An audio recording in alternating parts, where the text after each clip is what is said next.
school coaching private পড়া সাময়িক সুবিধা পাইতেছস কিন্তু দীর্ঘস্থায়ী তো এটা না ও ভালো কথা কাজ করিস আমার একটা ছোট বোন আছে তোর সায়েন্সে পড়ে আর কি দিচ্ছে টিউশন লাগলো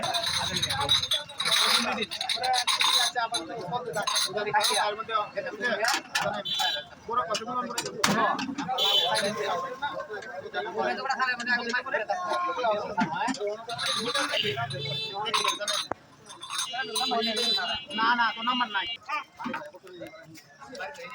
মালাই কই গলি দুধ দেখা যায় ওয়েট করো আমার কই যায় দিবে সুনামণি চায়ের দোকান দেখুন এ বেটা তোর বৃষ্টি আসছে উঠলে আমার কাছে হলিক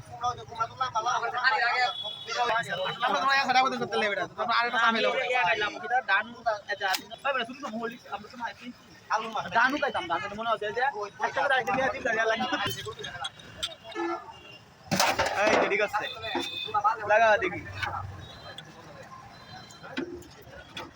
তেলিকা সুনামণি চায়ের দোকান মালাই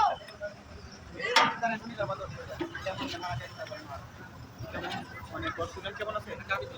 আলহামদুলিল্লাহ থেকে শুরু হয় 5-10টা স্ন্যাপ তো কিনে দাদা